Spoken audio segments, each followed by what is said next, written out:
opisyal na sinimulan ang Isabela Provincial Athletic Association o ISPAA 2025 sa Quirino, Isabela bilang bahagi ng intensive na pag-anda ng Schools Division Office o SDO Isabela para sa Cabra 2026 na nakatakda ng mga ganapin sa huling linggo ng February 2026 sa lungsod ng Santiago. Ang aktibidad ay nilahukan na mahigit 4,500 na atleta sa iba't ibang distrito sa Isabela upang mas mapalakas ang pagsasanay ng mga atleta at mapanatili ang titulo ng dibisyon bilang defending champion. Sa panayam ng Bombo Radyo Kawayan kay Ginoong Manolo Baguno, ang Division Sports Officer ng SDO Isabela, sinabi niya na ang ginanap na ISPAA ay dinisenyo upang maging eksaktong katumbas ng mga sporting events na ilalaban sa Cabra A.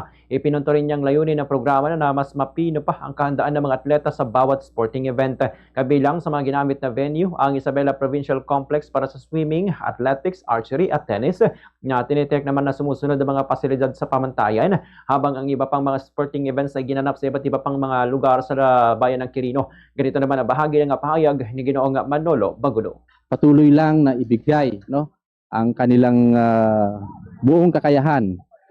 Dahil kapag ibinigay mo ng buong buo ang iyong laro, ano man ang magiging resulta ng laro, panalo ka pa rin. Kasi nakita mo na yung hangganan or yung kaya mong ibigay ay naibigay mo. So, gaya ng nasabi ko, siyempre yung mga opponent din ay naghahanda rin sila. So, kung sakali man na may mga pagkukulang, gawin nating lesson,